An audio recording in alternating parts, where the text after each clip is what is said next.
In the name of Allah, the most beneficent, the most merciful. We would like Sheikh to begin your presentation. And again, the topic is very important today, and Sheikh has expertise in this area, so we love to have him. All right. Bismillah, alhamdulillah, salatu wassalamu ala rasulillah wa ala alihi wa sahbihi wa ala amma ba'd. So, Brother Hussein, I'll make it short because I want to have more interaction. So I will just give brief guidelines, and then inshallah we can have a Q&A, or we can discuss and have an interaction, inshallah. I can already see some brothers and sisters are sending me private text, private messages in chat box. So what I can do, inshallah, I can just give brief guidelines, and then inshallah you can ask me as many questions, inshallah, as you can. Yeah, inshallah. That's a good idea. Yeah. So before we can start this, a few heads up first. We just broke our fast. So, sometimes after you break your fast, you feel headache because you didn't have anything. I'm feeling that. Make dua for me. May Allah subhanahu wa ta'ala remove that headache. Ameen ya Rab. And please make dua for the entire ummah right now. Make dua especially for our country. May Allah subhanahu wa ta'ala protect all of us from this coronavirus pandemic. May Allah subhanahu wa ta'ala heal those individuals in our community. May Allah subhanahu wa ta'ala give them good health and quick recovery from coronavirus or from any spiritual or physical disease. Ameen ya Rab. So now, gender interaction. I gave my last year or two on researching on this topic. Because when I was raised in, I was born in Pakistan. I spent my early childhood in Pakistan. For those of you who have never been to Pakistan, it's a relatively conservative country as compared to other progressive countries. When I came to America, I was actually exposed to a complete different extreme. So in terms of adjusting myself, man-woman interaction, what Islam will telling me about how to interact in a way pleasing to Allah subhanahu wa ta'ala was never told to me by imams or by shuyukh, because there has always been two extreme regarding interacting with the sisters, whether it's Muhammad is interacting with Fatima, or Muhammad is interacting with Samantha, or Fatima is interacting with David.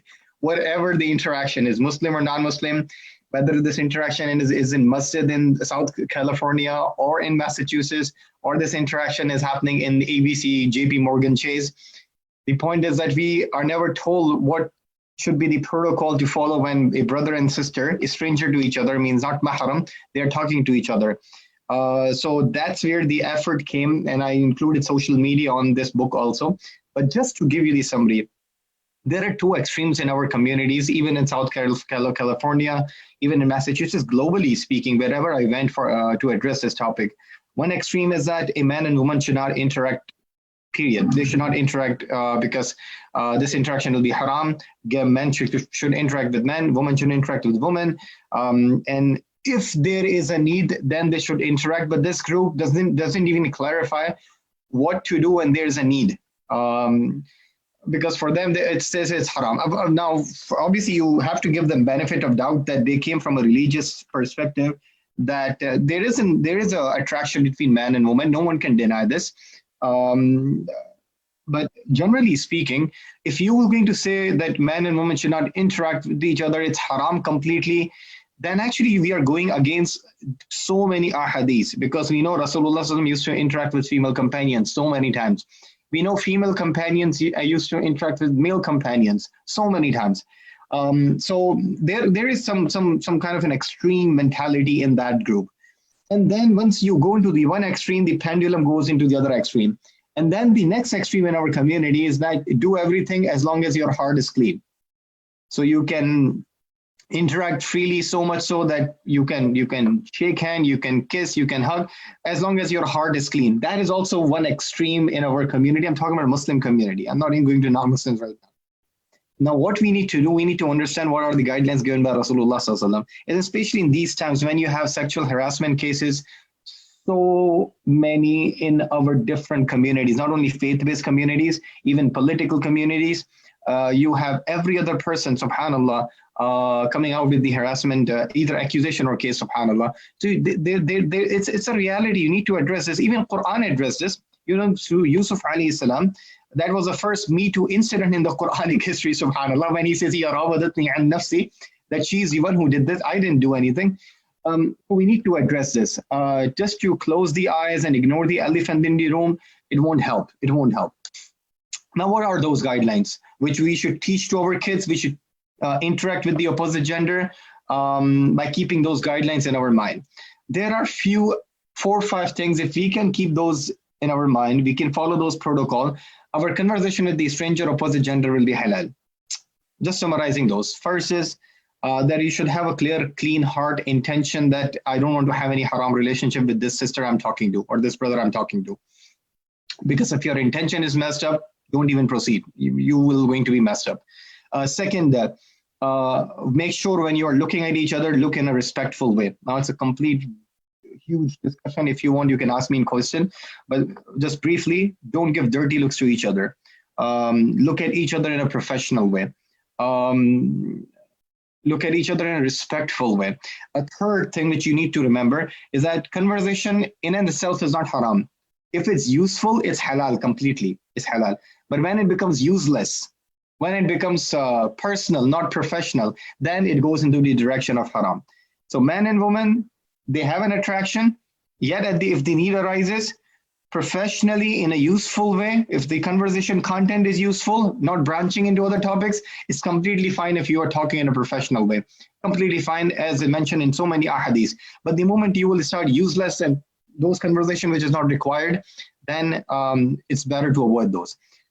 Fourth guideline is to avoid physical contact as much as you can. And there is so much detail, but try to avoid physical contact as much as you can, because we know, subhanAllah, that there is an attraction between man and woman. So that's why Islamic law, Sharia, have put this restriction. Try to avoid as much as you can. And fifth, and last but not the least, is to avoid meeting in private. That's also extremely important, subhanAllah. If you want to meet about some really professional thing, some useful thing, you're discussing something, meet in public. Don't close the door if you are alone with the stranger of opposite gender. When you will meet in public, that's where shaitan won't come, because we know the hadith, when a man and a woman are alone, a stranger to each other, the third one is shaitan.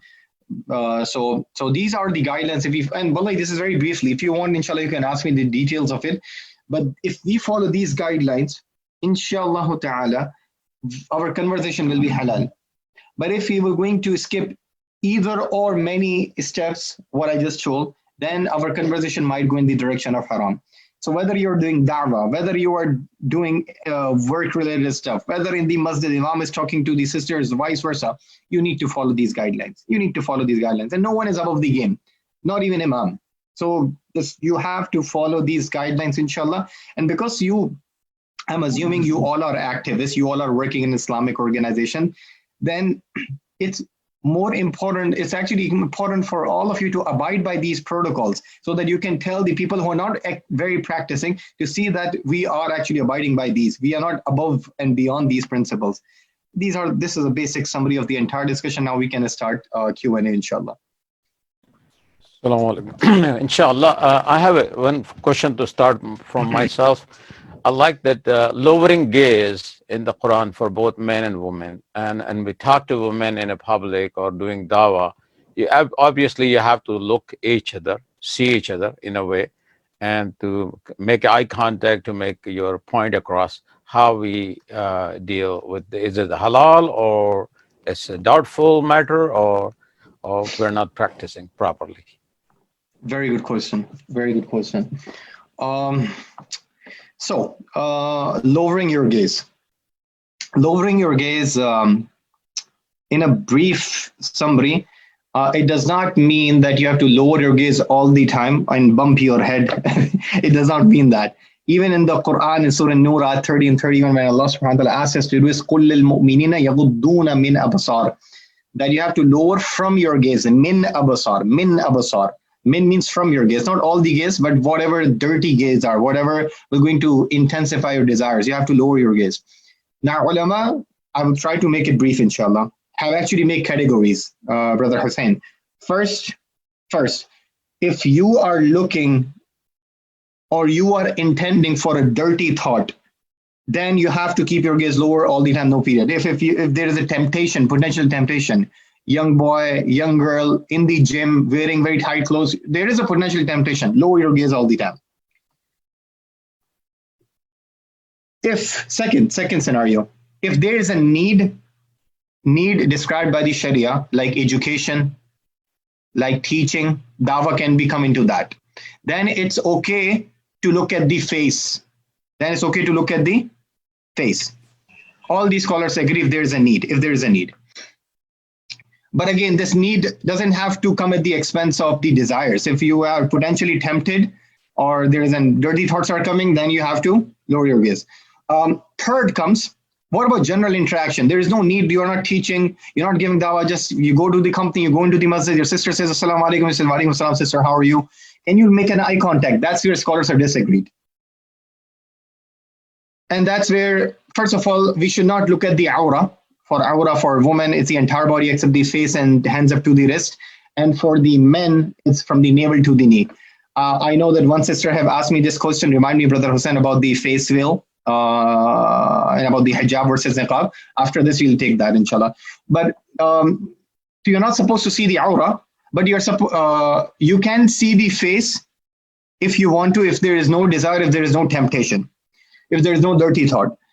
That's where disagreement is there. Some scholars say that it's okay to see the face if there is no desire, no temptation. Second, what am I learning about? I'll talk about that. Second, about makruh. Some scholars say even though there is no temptation, no desire, it's better to actually keep your gaze lower. And then some scholars say, no, it's haram to actually look at the face even though there is no desire. So basically this group of scholars say it's halal, then it's makruh, then it's haram. So it's a lot of fiqhi discussion. And by the way, this is man looking at the woman. For woman looking at the men, 90% of these scholars say it's halal completely. They can see the face of each other. Now, the summary of the entire discussion is, it's okay to make an eye contact, to look at the face only, if it is not meant with the desires, it is not meant with the lust, it is not meant with the temptation. But if young men and young women, if they are looking at each other, even for the teaching or for dawah reasons, and obviously the other one individual is not covered properly, the clothing is not properly, and it's better to follow the conservative opinion, not even look at the face, lower your gaze all the time, unless it's extremely necessary. So there is some flexibility, but it all boils down to the individual and his control and her control. I guess that make more sense, inshallah.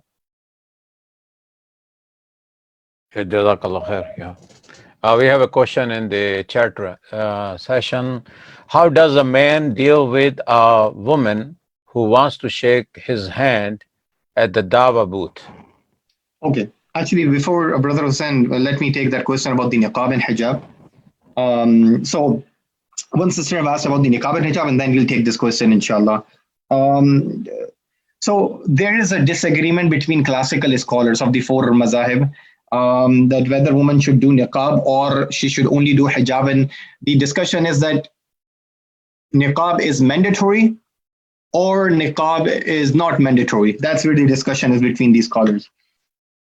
So like some of the original Hanafi fiqh, this is niqab is not mandatory unless it's the time of fitna, which is very subjective because every scholar can define fitna. I have defined in a different way. Some of the Hanbali scholars say no, niqab is wajib. So basically there is disagreement. It's first of all, if you are a sister and if you have done research, then it's up to you, whatever opinion suits you better.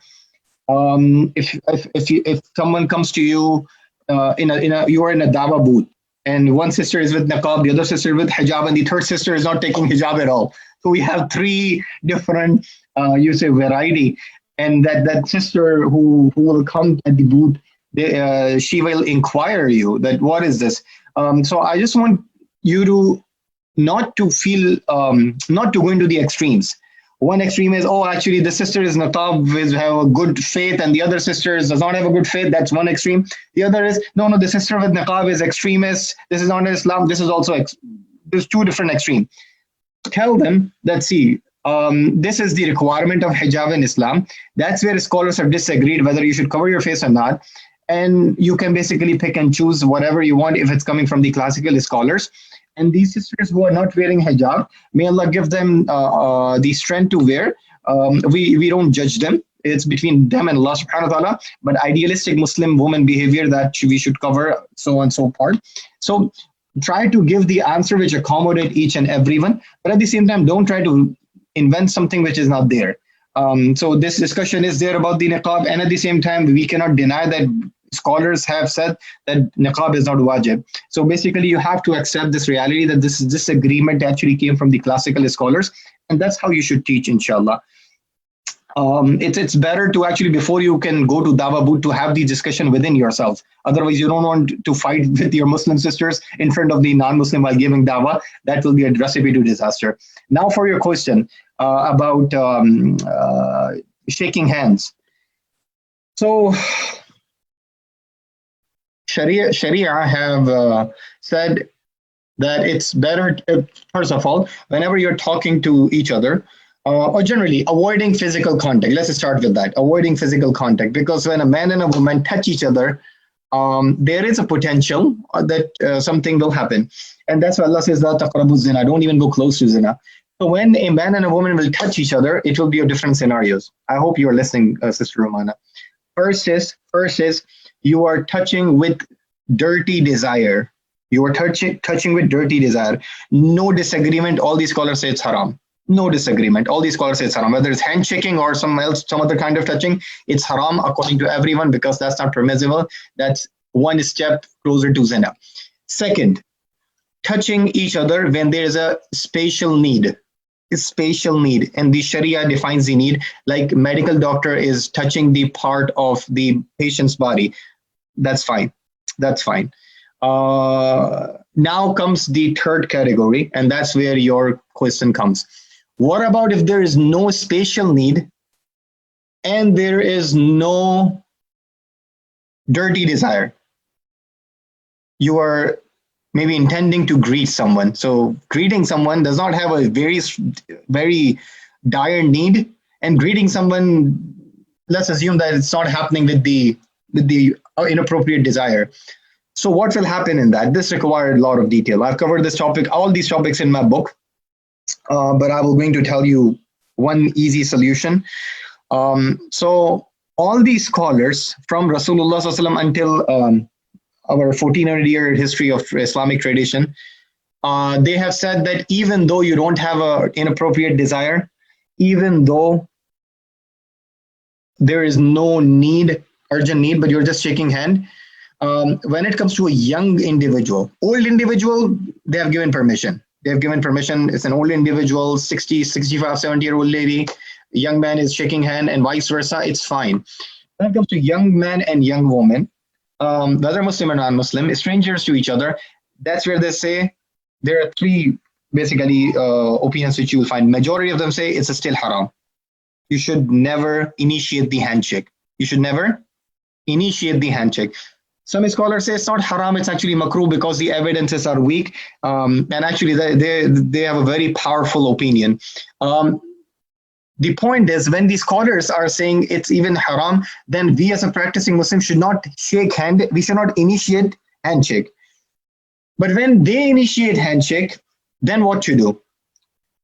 I would say the best option at that time is to put your hands on your chest, because obviously when you're giving dawah, you should represent the right version of Islam. Put your hands on chest and say, we respect women a lot. We have a huge respect.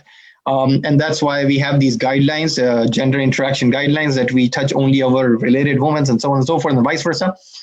But sometimes it's not possible for everyone. I know that this is not realistic. If not a dawah booth, if you'll go to bank and the manager will extend the hand, if you are not, first of all, you initiating handshake is not an option, but someone else initiate handshake. Would you do that to avoid embarrassment?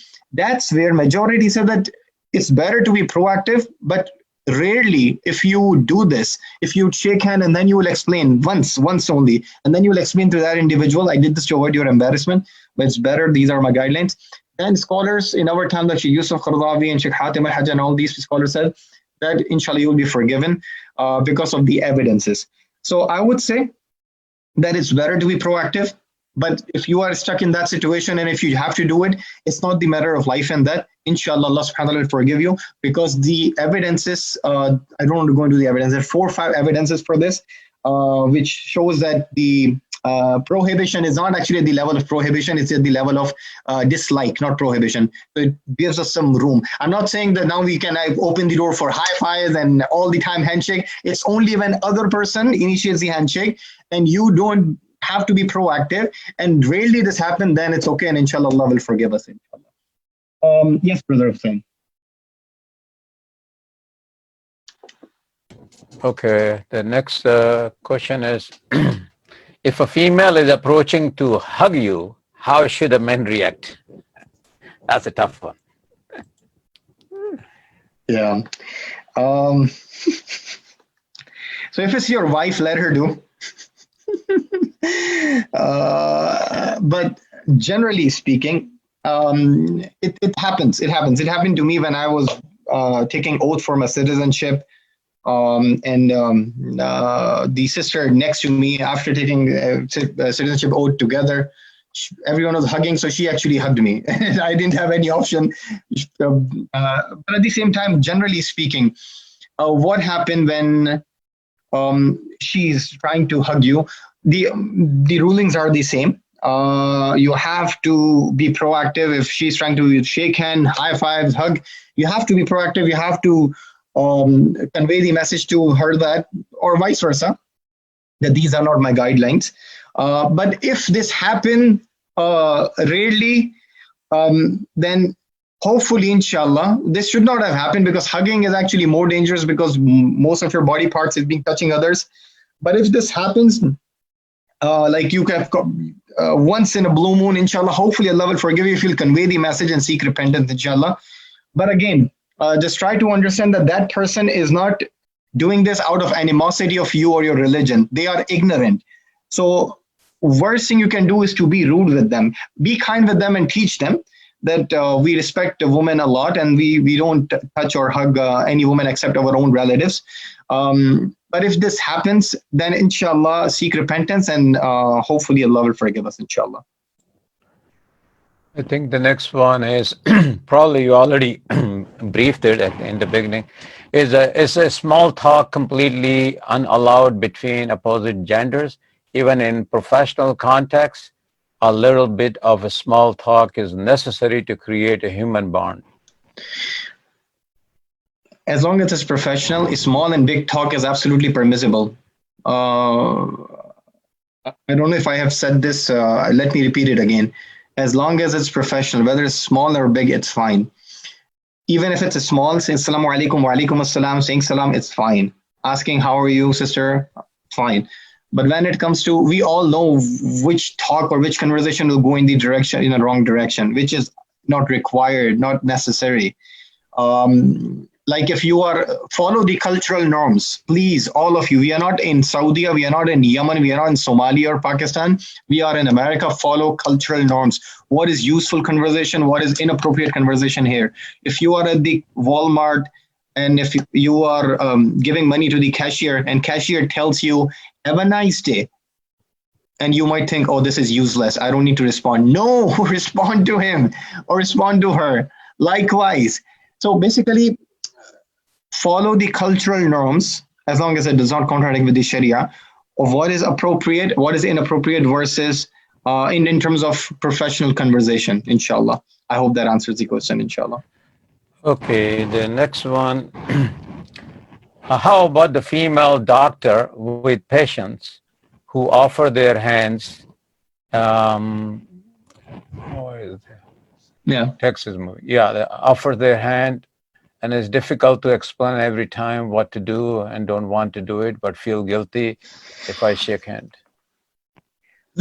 Sister, I already answered this, but again, briefly, if you are in that position, I as an imam got stuck. What about me as an imam? I have to set high standards because I'm leading my community from moral standards. That in one of our interfaith program, one of the city officials came, woman, and she shook hand And obviously I cannot take my hand back. And then after that, I conveyed the message to her, and she actually apologized. She said, "Oh, no, I really respect." So sometimes we all get into that situation. One of my cousin, now don't share this, please, and delete this, Brother Hussein information. One of my cousin actually came from my back. She's not religious at all. May Allah subhanahu wa ta'ala make her and make all of us religious. I mean, So she came from the back and she hugged me from the back. Subhanallah. And in these things, we cannot do anything. And even though, let's say, if they are extending the hand and you might think that, let me avoid the embarrassment. I already told you, once it happened, that's fine. But then you should convey the message to that doctor or that doctors that these are my guidelines. I'll be more comfortable. Not only shaking hand, but even when you're doing physical, let's have someone in the room. I don't want to have the physical exam if that's the opposite gender doctor, with you being alone in the room. This, by the way, this is your medical, in a US medical requirement is that doctor have to have someone in room with the opposite gender when they have when they're doing physical. Subhanallah. And obviously we are not perfect. Allah is not seeking perfection. Make your effort, and whatever is left over, inshallah, seek forgiveness. Allah subhanahu wa ta'ala is going to forgive all of us with His mercy. But as long as you are feeling this, that I'm doing something wrong, I'm not asking you to have this guilt conscious extra, but at the same time, this is a sign that you have iman in your heart, inshallah. Once you don't have this, then that's a break-even point. Yes, brother. Okay, the next one is the how do we answer a questions if a man asks by hijab or for hijab? It's a long discussion. I covered some of this in my book, and you can have so many different strategy. First of all, what is hijab? Hijab is not headscarf. You should start with that. The requirement of hijab is extremely difficult for men as compared to women.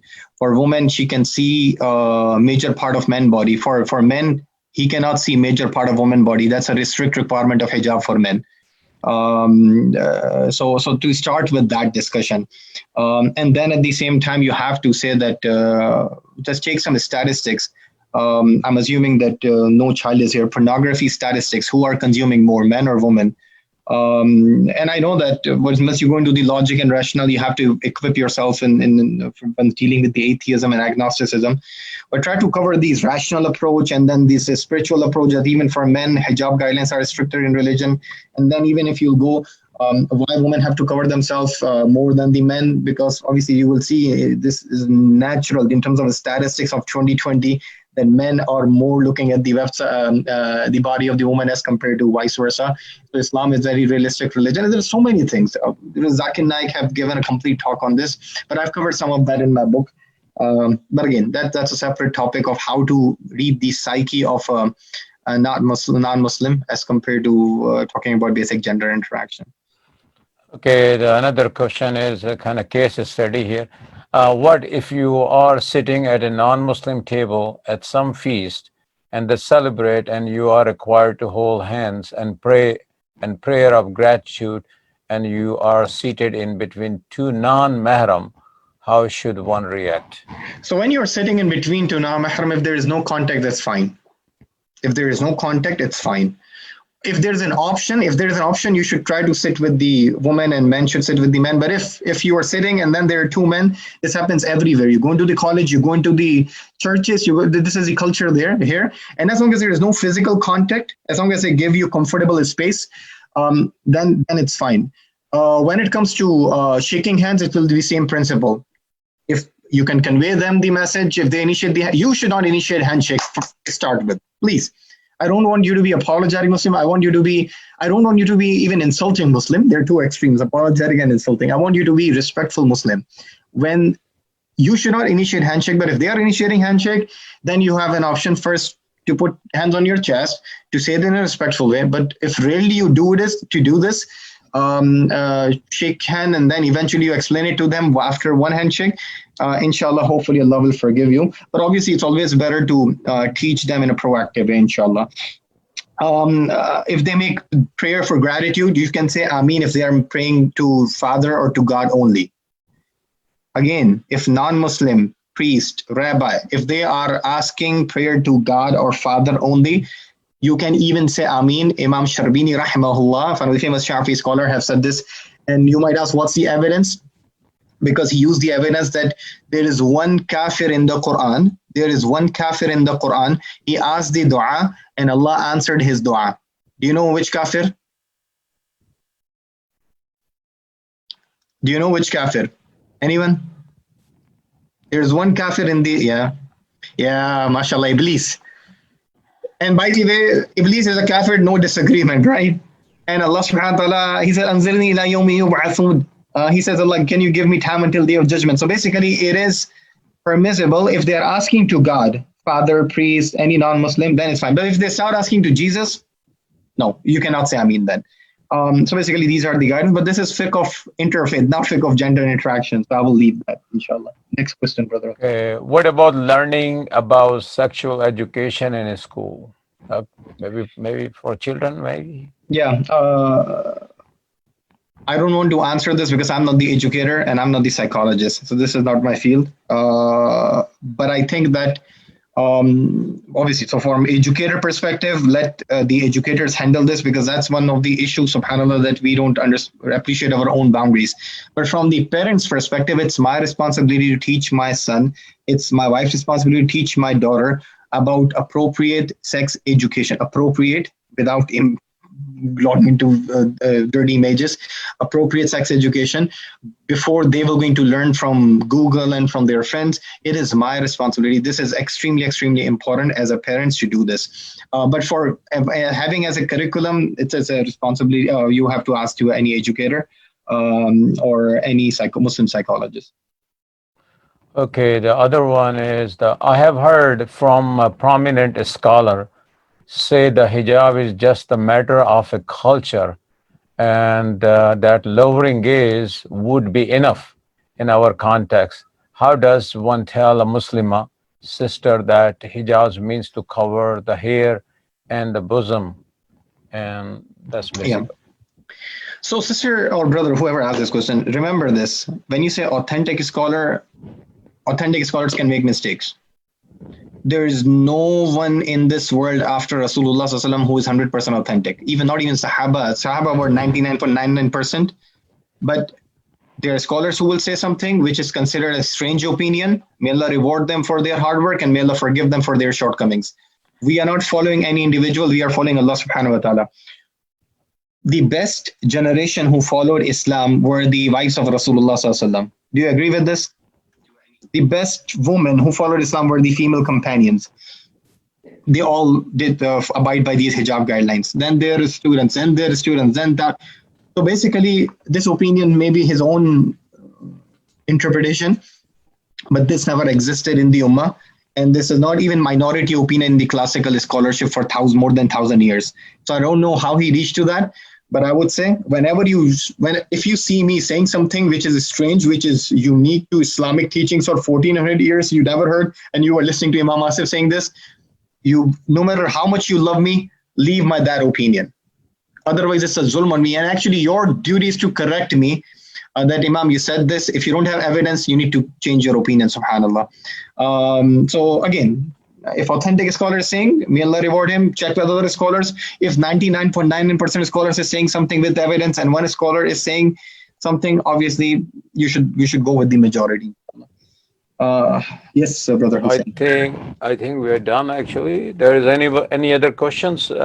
Please type your questions. So we still have a few minutes, I think. 6:09 right now, so. If nobody has a question, we can wrap it up then. Yes, I do have one question for Asif. Oh, actually, there's one more question. Yeah. Actually, what if you want to talk to a girl for marriage? How would you approach that? Yeah, it's a very good question. Someone might say that if you follow these guidelines, how you will going to interact with each other freely, how you'll know each other, and because it will going to have unhealthy marriage without knowing each other if you'll marry. because you don't understand the Islamic perception of marriage. So first of all, let me just tell you how weak this argument is, that you need to interact freely before getting married. Which country have more dating? Dating means premarital dating.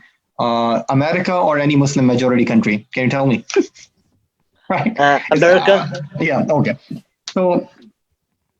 So in America, dating is not an issue. You date each other and you date so much, you have 10, 15 years, you have 3, 4 kids, and then eventually you're going to get married. That's the definition of love marriage in America. Now, the divorce cases are also higher in America as compared to Muslim majority countries. So clearly, there is something wrong, that dating is not helping our marriages to sustain. So this logic doesn't work at all. The dating, knowing each other very well, will going to help you to sustain the marriage? No. Now, in Islam, first of all, if you talk to each other and follow these guidelines, then it's okay for you to have these conversation with the intention of marriage. Now, when it comes to intention of marriage, you have to see these guidelines. So let's start with looking at each other in a respectful way. If you are planning to get married first, either it's arranged marriage or love marriage. Either way, if I would recommend you right now to actually have a conversation with the prospect with these guidelines. First, look at each other. Looking at the picture is not enough in our times because of the deception. Look at each other if possible. And looking at each other's face, everyone says permissible to look at the face and the non-aura. Hanbali scholars say even it's okay to look at the hairs of the woman when you're looking for the prospect. And the reason for that, you want to get married, and vice versa. You want to get satisfaction that, okay, this is a person, this is a prospect. I'm going to get complete determination if I want to move forward or not. So basically, there is a flexibility when it comes to looking at each other with the intention of marriage. This applies on social media also. Second, even you can actually present yourself in a presentable way, not in a way blasting makeup, but in a presentable way to get more marriage proposals. This is proven from one of the hadith of Subaiya in Sahih Muslim and Musnad Ahmad, that she, with the intention of getting marriage proposals, she had the henna in the coal, and Sahaba asked, why are you doing this? Then Rasulullah told her that, okay, you can get married if you want. And the scholars have extracted from this that actually for the unmarried woman to present herself with the intention of getting marriage proposals, not in a blasting makeup, in a way which is under the guidelines, it's permissible. So again, with the intention of marriage, this won't be an issue.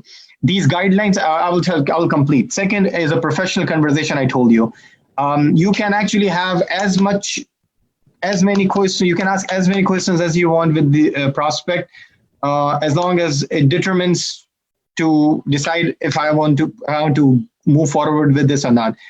You can have 2-hour conversation. With the permission of wali, guardian, you can have multiple conversations.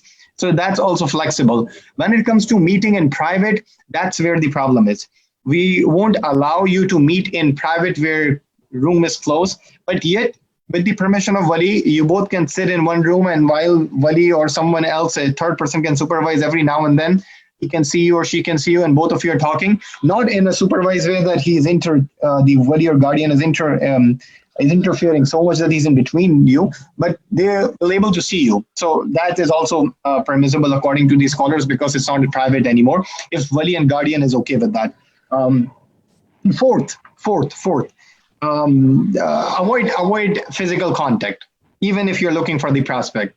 No handshakes, no hugs, nothing, because that's where the danger starts. So scholars have given these guidelines. I've covered these in my book. And again, we have to understand these guidelines of gender interaction, they came to make our marriages strong because of decreasing the rate of infidelity, decreasing the rate of extramarital affairs. So basically, these guidelines are there to make my marriage strong, not to actually make things complicated for me, subhanAllah. Again, for details, you can read my book, inshallah. I hope I answered the question. Okay, I think we can conclude now. I think almost we're done. Actually, okay, so would you say public places, can Starbucks be okay? Or do we still need a Starbucks? You're saying meeting in a Starbucks? Yeah. No, I would say Dunkin' Donuts is better. Oh. Any public place where Okay. people are gathered. Because I have to take my caffeine now. Okay. Okay. Okay. Anybody has questions, please type your question. Alhamdulillah, come after the class, before the next class, I will sell his book, Imam Asif. It's on it's on the website, right, for INF? It's on Amazon. I will send you the link on the chat box, and you can actually, brother Saad, you can copy paste if on the same link, this link. You can copy paste this on Facebook if it's going on. All the proceedings will go to ILF. It's $10-12 for this book. Jazakallah khair, Imam Arif. It's a beautiful presentation, and these are very important questions. Actually, everyone, this is the most critical thing, and I hope that you took this topic and this subject to helping the community. May Allah increase you in knowledge and wisdom. Ameen. Okay, Jazakallah khair.